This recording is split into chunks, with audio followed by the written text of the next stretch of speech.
70th birthday dinner was supposed to be a celebration. 40-some people crammed into my aunt's dining room. The good china out, my grandmother's lasagna recipe on the table, everyone laughing and passing bread and pretending for one night that our family was the kind that didn't have problems. I should have known better. I've been in this family for 31 years. I know exactly how these things go. I'm the oldest of 3. My brother is 2 years younger than me, and my sister is 5 years behind him.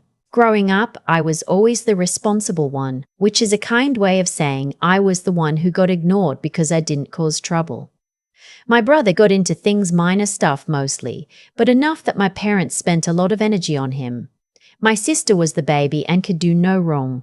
And I just worked, got good grades, got a scholarship, put myself through college with 2 part-time jobs and a lot of ramen, graduated with a degree in accounting, and built something I was genuinely proud of.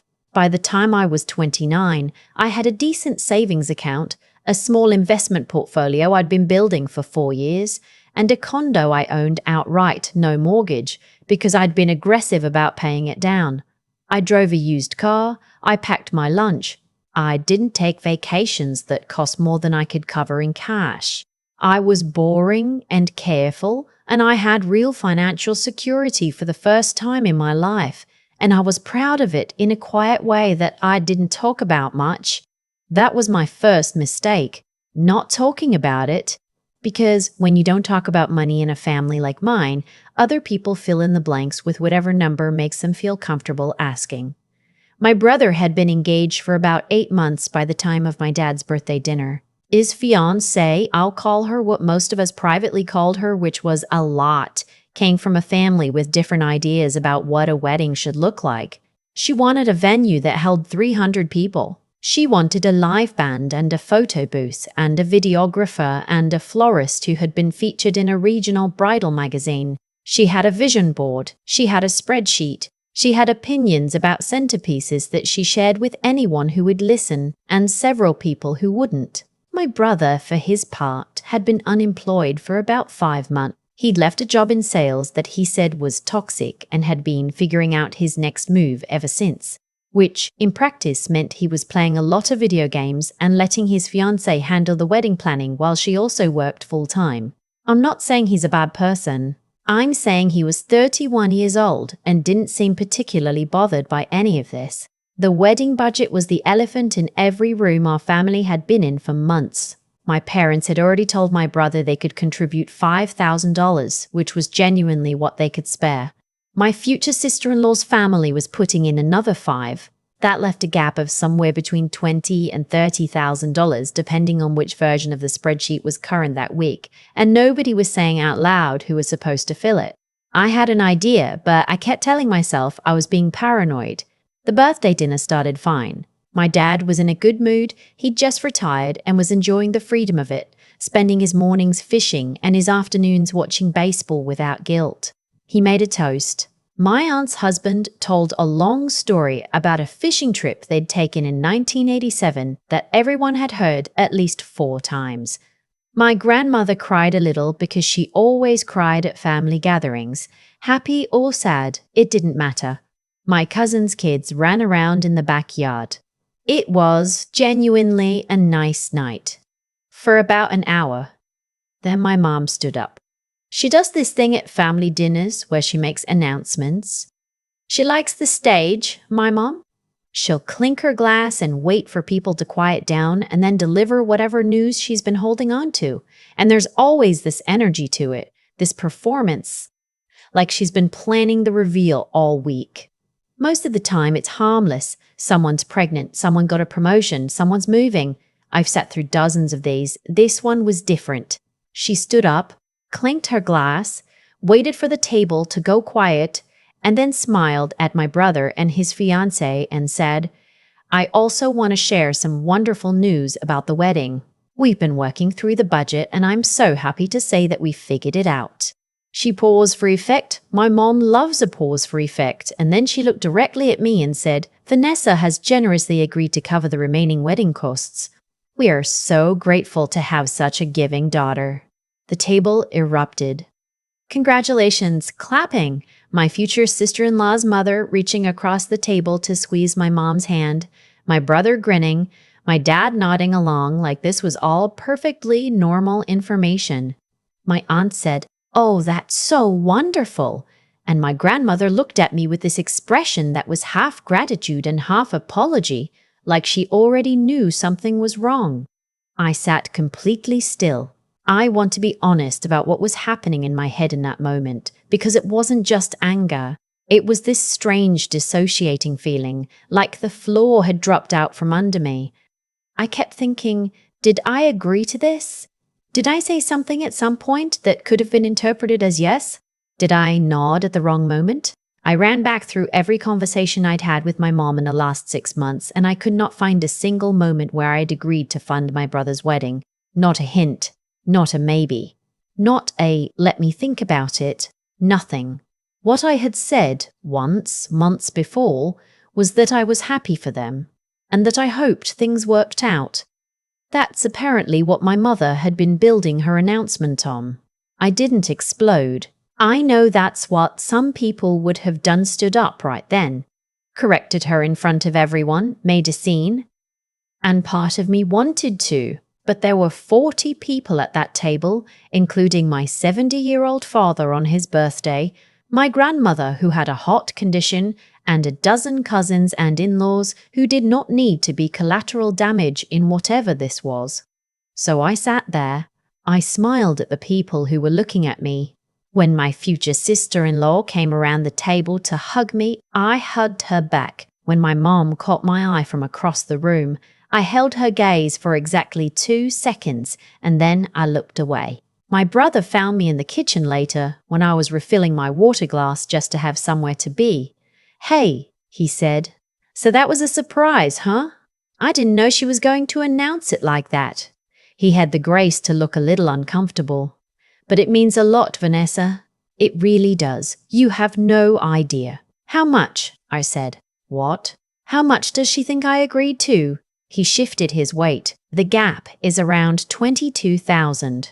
That some of that's flexible, like if we cut the I didn't agree to anything," I said. "I want you to know that. Whatever Mom told you, whatever conversation she thinks we had, I never agreed to this." He looked at me for a long moment. Then he said, "She said you told her you wanted to help." "I said I was happy for you," I said. "That's not the same thing." He didn't say anything after that. He walked back out to the dining room, and I stood in my aunt's kitchen for a few minutes listening to the party happening without me, and I made some decisions. I want to explain something about my financial situation because it matters. The money in my savings account, the amount my mother had apparently decided I was going to spend on a wedding, represented 4 years of aggressive saving. 4 years of eating lunch at my desk and declining vacations and driving a car with 200,000 miles on it because it still ran fine. That money was earmarked for specific things. 6 months of emergency fund, a down payment on a larger property I'd been watching, and a retirement contribution I'd been planning to max out for the first time. It was not sitting there waiting to become centerpieces and a live band. More than that, nobody had asked me. My mother had decided, announced it publicly, and expected the social pressure of 40 witnesses to do the rest. I drove home from that dinner, and I did not call my mom that night. I knew she would be waiting for it. The grateful call, the tearful conversation where I said, "You put me on the spot, but I do want to help." The moment where the announcement became real. I didn't give her that. Instead, I made a list. The next morning, I called my bank before I did anything else. I changed my account passwords and set up 2-factor authentication on everything online banking, my investment accounts, my credit cards. I know that sounds extreme, but I grew up in this family. My mom has walked out of conversations with my debit card in her purse to help with groceries and returned it a week later without mentioning it. She doesn't think of it as taking. She thinks of it as redistributing. I wasn't leaving any ambiguity. Then I called my brother. "I've been thinking about what I said last night," I told him. "I need you to hear this clearly. I am not funding the wedding. Not $22,000, not $10,000, not any amount. I love you. I want you to be happy. But I never agreed to this, and I'm not going to let a public announcement make me feel like I have to." He was quiet for a moment. "Mom's going to be really upset." "I know," I said. "She already told people. The venue deposit is due next month." "That's not my problem," I said, and I could hear how cold it sounded, but I also needed it to be absolutely clear. "The wedding budget is yours and hers and your in-laws to figure out. I'm not part of it." He hung up without saying much else. My mum called that afternoon. I let it go to voicemail. She called again that evening. I let that one go too. The message she left was about 20 minutes long and covered, in order, how much she'd done for me over the years, how ungrateful I was, how embarrassed she was in front of the whole family, how my future sister-in-law had cried when my brother told her, how she had only been trying to help, and how she couldn't believe I was doing this to my brother on top of everything he was already going through. I listened to the whole thing. Then I called my aunt, my dad's sister, who had hosted the dinner and who has always been the most sensible person in our extended family, and I told her exactly what had happened, that I had never agreed to anything, that my mom had announced it without asking me, that I was not going to be paying for the wedding. My aunt was quiet for a moment and then said, "I thought something was off. You had a face." "I had a face," I agreed. "What do you need from me?" "Nothing," I said. "I just wanted someone to know the real version before the other version spread." She said she understood, and I believed her.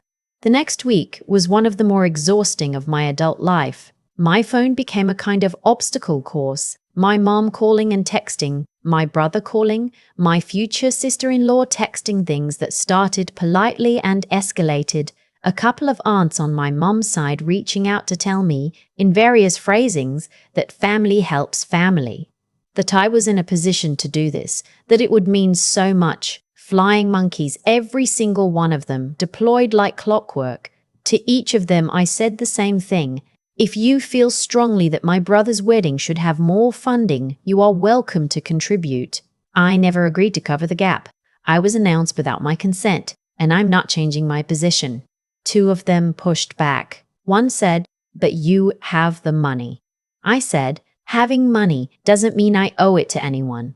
Another said, "It's just a wedding. It's not that much." I said, "If it's not that much, then it should be easy to find other solutions." My future sister-in-law's mother called me. I will give her this. She was the most direct. She said, "I understand there may have been a miscommunication, but we've already made decisions based on this budget." I said, "I understand that, and I'm sorry you were given incorrect information. The miscommunication happened between my mother and your family. I was not part of it, and I'm not able to be held responsible for it." She was not happy, but she didn't have an argument. There wasn't one. The call I was dreading most was my dad. He called on a Thursday night, and unlike everyone else, he didn't start with the wedding. He asked how I was. He asked about work. We talked for about 10 minutes about normal things, and I waited. Then he said, "Your mom is pretty upset." "I know," I said. "I'm sorry this landed in the middle of your birthday celebration. That wasn't fair to you." He was quiet for a moment. "Did you agree to it?" "No," I said. "I didn't. I never said yes. I never implied yes. I said I was happy for them and I hoped things worked out. That's all." Another silence. Then he said, "Your mom thought—" "Dad," I said carefully. "I think Mom heard what she wanted to hear. I'm not saying it was malicious, but I didn't agree to spend $22,000 on a wedding, and I'm not going to pretend I did, because she announced it publicly." He was quiet for a long time. Long enough that I started to worry. Then he said, "That's fair." 3 words. That's fair. 3 words. I don't know that he's ever in my adult life said those 3 words to me in a context like that, where it meant admitting that I was right about something uncomfortable. I had to press the phone against my chest for a second and just breathe. He talked to my mom after that. I don't know exactly what he said, but the calls from the extended family stopped. My future sister-in-law's mother stopped reaching out. My brother went quiet. My mom did not go quiet. My mom did not go quiet. My mom texted me every day for 2 weeks. Some days it was guilt, some days it was anger, some days it was a sort of negotiating. What if you just covered the catering? Or what about a loan? You could charge interest.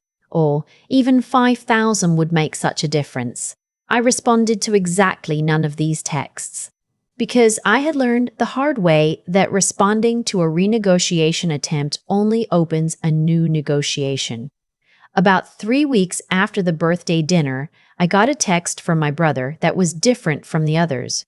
It just said, "We scaled back the wedding, small venue, dinner for 60, no band.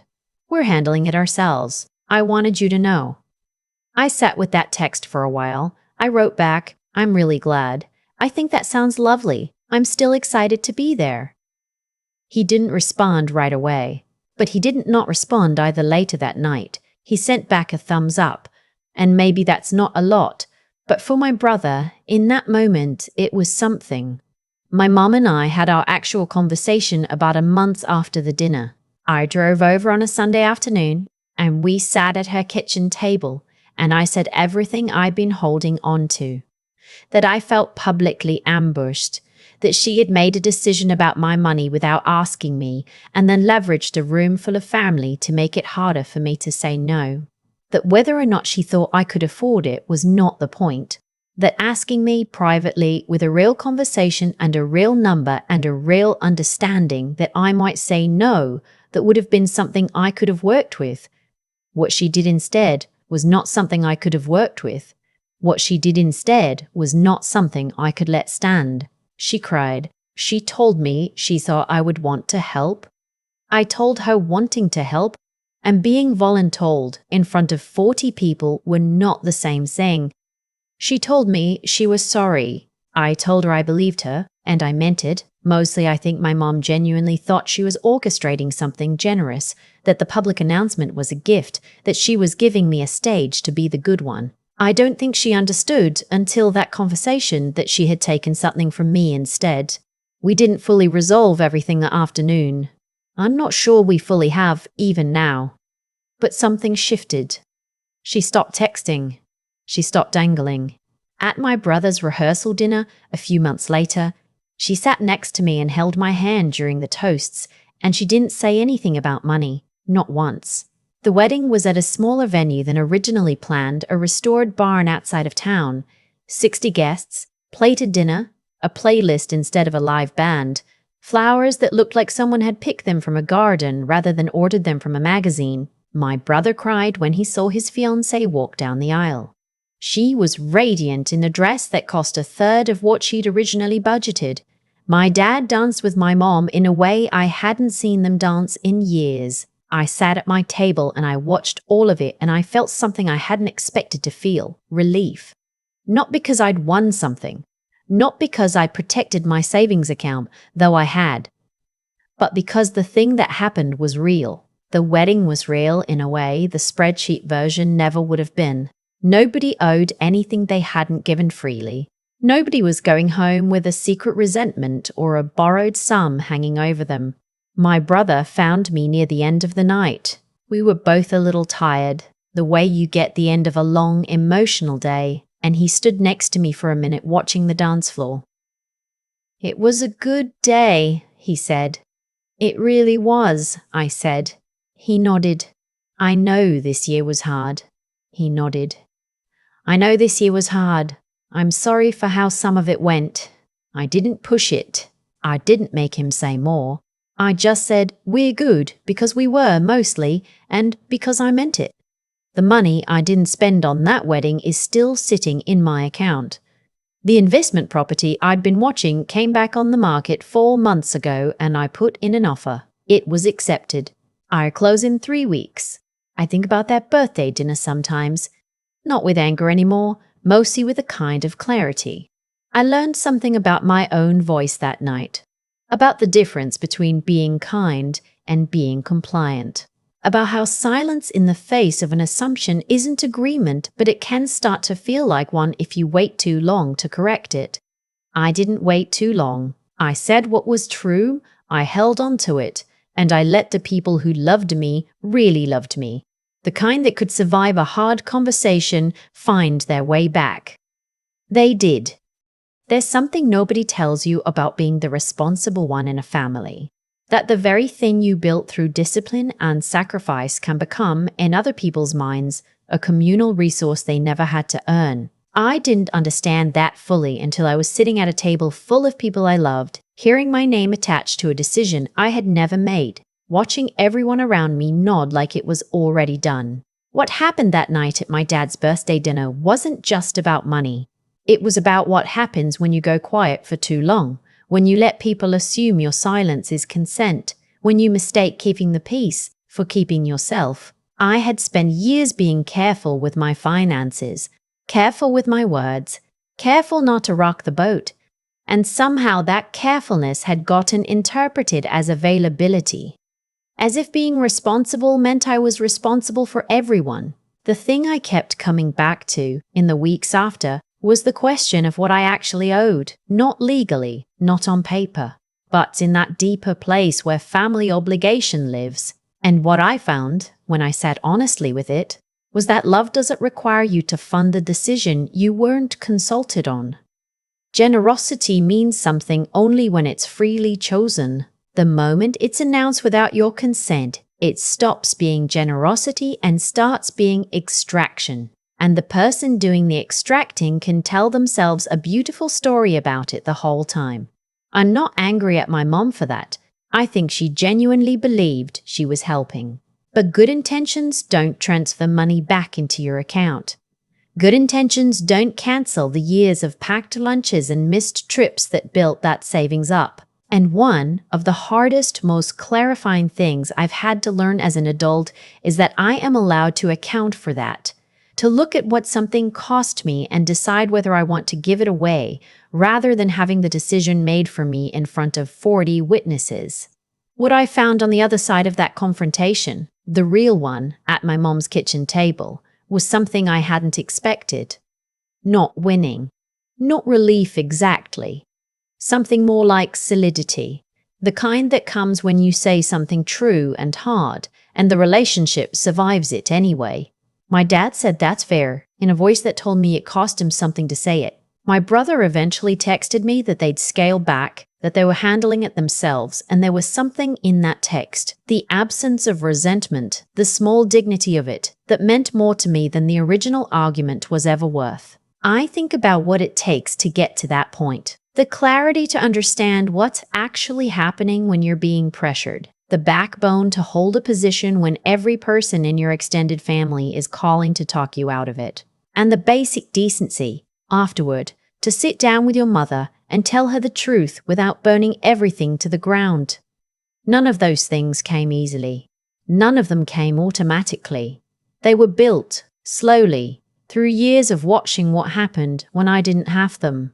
The investment property closes in 3 weeks. I signed the paperwork on a Tuesday morning with a cup of coffee and no witnesses and no announcement. That felt exactly right.